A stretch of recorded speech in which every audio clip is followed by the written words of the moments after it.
Magandang araw mga kapwa ko sa Nusenyo. Tayo ay magbalik tanaw sa mga paksa't usaping tinalakay sa ika-32 regular na sesyon ng Sangguniang Bayan ng San Jose, Batangas noong nakaraang Miyerkules, ika-18 ng Marso, 2026.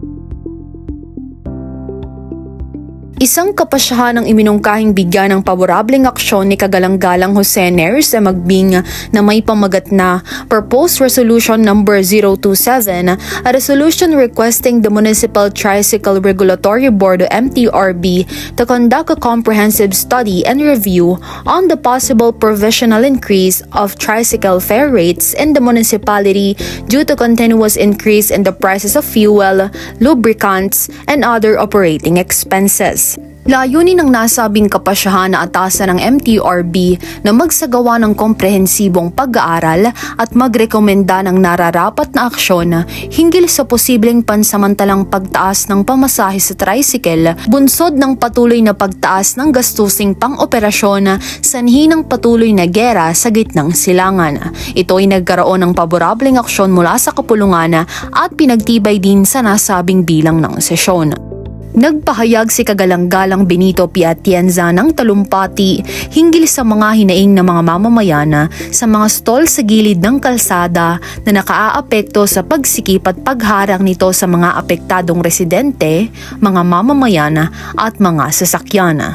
Kaugnay nito, iminungkahi ni Kagalang-galang Benito P. Atienza na maghain ng isang kapasyahan na tumutukoy sa naipasang kapasyahan ng sanggunian na nagbibigay autorisasyon sa JM's Fair and Exhibits para sa kanilang operasyon ng trade fair sa ating munisipalidad. Samantala, iminungkahi ni Kagalang-galang Jose Neris Magbing na mabuting ang naturang usapin ay ma-refer sa angkop na komite upang isailalim sa mas malalim pang talakayan. Ipinahayag naman ni Kagalang-galang Larry D. Perez na siya ay makapagbibigay lamang ng impormasyon para sa poblasyon Barangay 4 at Taysana kung saan batay sa kanyang nakalap ay nagkaroon na ng komunikasyon ang barangay officials at personal na nagtungo sa mga establishment upang humingi ng pahintulot kung maaaring makapagpatayo ng mga stalls doon.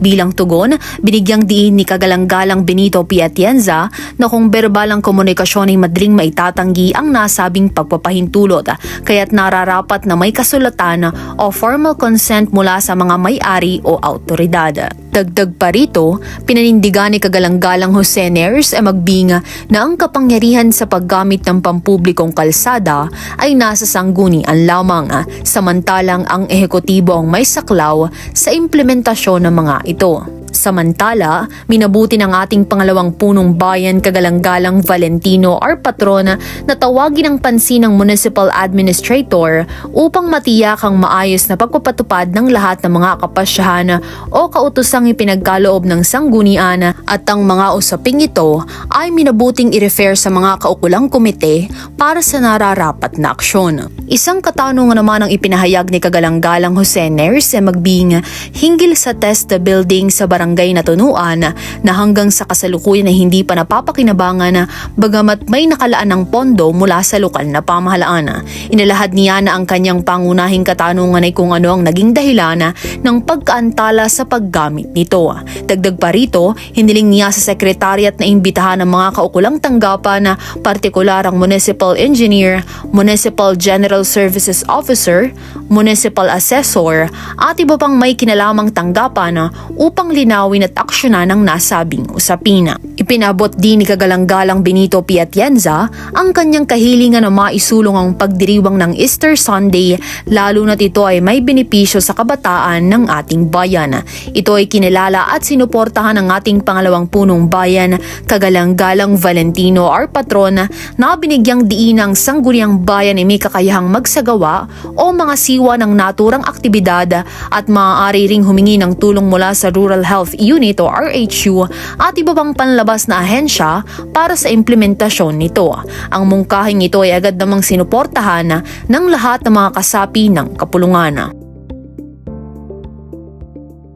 Matapos sa mga naging pahayag ng mga nabanggit na mambabatas, dumako naman ang kapulungan sa pag-uulat ng kani-kanilang committee reports. Isang paksa ang iniulat ng Committee on Finance, Budget and Appropriations katuwang ang Committee on Barangay Affairs.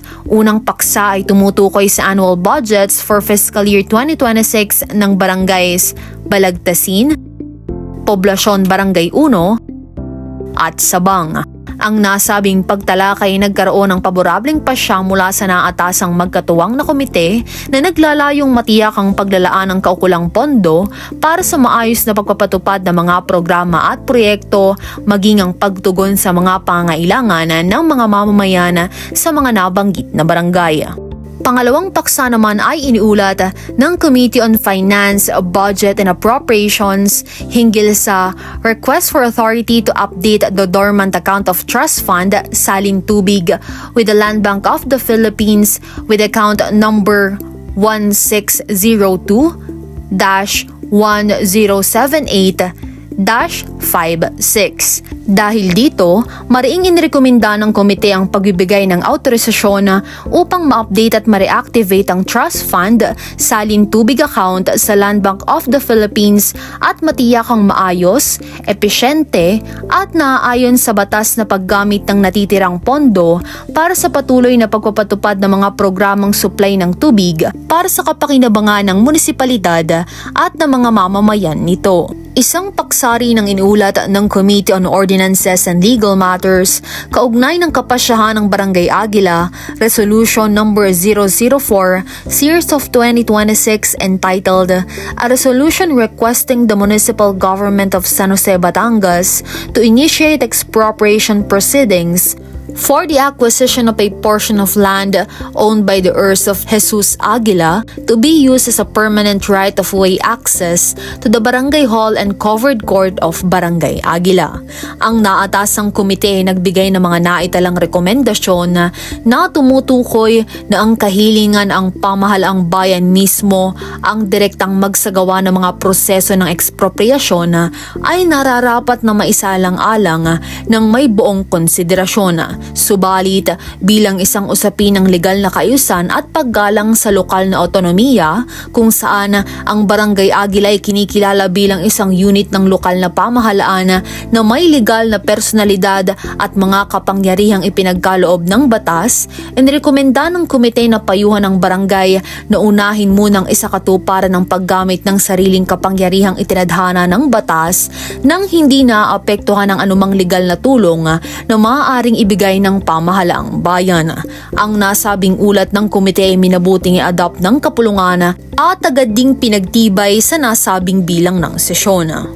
Plea, request for additional days for the conduct of cockfighting activities, and supplemental motion for reconsideration on behalf of San Jose Cockpit Arena o SJCA, its regular employees and other stakeholders to formally manifest additional acts of compliance with the recommendations embodied under SB Resolution number 2026-02-203, ang pang-apat namang paksa na iniulat ng Committee on Games and Amusement.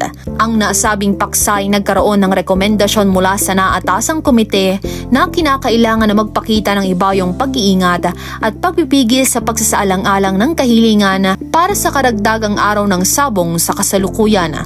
Nirekomenda rin ng komite na ang mga apektadong residente ay maayos na ma-refer at ma-endorso sa tanggapan ng Municipal Social Welfare and Development Officer para sa kaukulang tulong o interbensyon na alinsunod sa umiiral na mga programa at patakaran.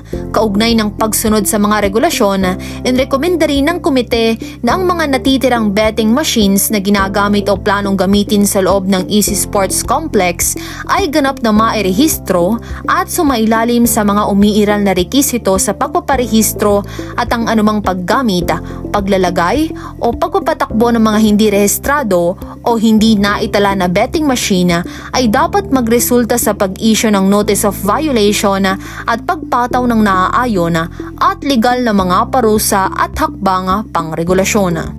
Panglimang paksang iniulat ay hinggil sa updated Comprehensive Development Plan 2023 to 2028 and updated Local Development Investment Plan 2026 to 2028 ang iniulat ng Committee of the Whole chaired by the Committee on Finance, Budget, and Appropriations. Ang nasabing paksa ay nagkaroon ng paborableng aksyon mula sa komite kung saan minibuting aprobahan ang Updated Comprehensive Development Plan o CDP at Updated Local Development Investment Plan o LDIP ng Munisipalidad ng San Jose, Batangas bilang mga pangunahing gabay sa pagtukoy ng direksyon, layunin at estratehiya ng kaunlaran ng munisipalidad, gayon din sa pagsasali ng mga ito sa prioridad na mga programa, proyekto at gawain para sa epektibong pagpapatupad. Nakapaloob din dito ang pagsasama ng plano para sa karampatang aksyon tungo sa pagtatatag ng isang pampublikong kolehiyo sa ating munisipalidad. Ang paborableng aksyon mula sa Sangguniang Bayan ay sumasalamin sa buong pusong pagsuporta sa pagsulong ng kinabukasan ng mga kabataang Sanosenyo at sa patuloy na pag-unlad ng ating bayan. Napakalinaw po na ito ay isang pagpapatunay yung mga dating tinura ni Kagalanggal ng Briansique ay makatotohanan pagkat ngayon lang po ito dinadala sa Sangguniang Bayan. Napakaganda rin po ng support and cooperation ng Sangguniang Bayan because according to the Honorable Briansique, walang pasubali dahil committee as a whole. Napakaganda po. So it's been seconded. Any objection from the body? Hearing none, the motion is carried loud and clear. Isang anunsyo naman ang ibinahagi ni Kagalanggalang Benito P. Atienza hinggil sa susunod na nakatakdang araw ng pagpapatuloy ng pagrerehistro ng mga kababayang Sanosenyo sa PhilHealth Yakap Program sa ika-26 ng Marso taong kasalukuyan sa FPJ Arena na naging posible dahil sa tulong at inisyatibo ng Sangguniang Bayan katuwang ang MD Link Healthcare. Samantalang matutunghayan niyo naman ang ilang mga naging anunsyo ng ating pangalawang punong bayan, Kagalanggalang Valentino R. Patron. Pangyayari na pinagkaloob sa akin bilang pangalawang punong bayan, ito po naman ay pinalakay kanina, mungkahin na lahat ng ating mga kasamahan na kami po ay lubos na bumabati sa lahat ng tagabayan na San Jose sa pagdiriwang ng ating pong kapiyastahan ng ating pong mahal na Panas San Jose at nawa po may daos natin na mahusay, masaya at walang anumang problema bilang ating pong pagkilala sa mga biyayang ating natanggap pang kalusugan man, pang kabuhayan o pang peace of mind mula po sa ating minamahal na buong San Jose. Kami po ay bumabati sa lahat ng mamamayan ng San Jose sa pagdiriwang ng ating buong kapiyastahan at nawa lalo pa po tayong bigyan ng magandang mga pagpapala ng ating mahal na po San Jose. Pinapaalala ko po at pinapabutalan mo rin po sa lahat ng mamamayan lalo na sa ating viewers na sa susunod pong Lunes March 23, ang ating pong Sangguniang Bayan ay siyang magiging tagapangmasiwa ng ating pong tinatawag na flag ceremony. Ano po?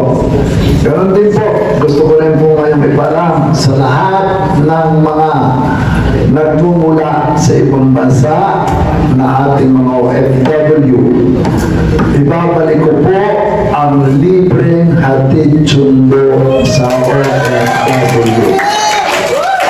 Dahil po sa krisis na ito po ang isang programa ng Sangguniang Bayan. Ang amin pong ibalot ang libreng hatid sundo sa lahat ng OFW para po naman sa krisis na ito'y maramdaman ninyo ang pagmamalasakit ng lahat ng bumubuo ng Sangguniang Bayan. Magsisimula po sa Lunes ang libreng hatid sundo sa lahat ng OFW. So, yan po. Makipag-ugnayan lang po sa opisina ng Vice Mayor, sa pangunguna po ni Mehmet at ng aking mga kawani. Kung kayo po ay may darating na mga kamag-anak dahil po sa problemang ito, ang isa po sa itutulong ng Sangguniang Bayan ay ang libreng hatid sundo. Ibabalik po namin niya sa Binibigyang diin ng sangguniang bayan ng San Jose, Batangas sa pamumuno ng ating pangalawang punong bayan na Kagalang-galang Valentino R. Patrona ang walang patid na dedikasyon sa paglilingkod sa bawat mamamayan. Sa pamamagitan ng makabuluhang programa at pulisiya, patuloy nilang isinusulong ang kapakanan at pag-unlad ng ating bayan. Mabuhay ang San Jose! Mabuhay ang bawat San Joseño!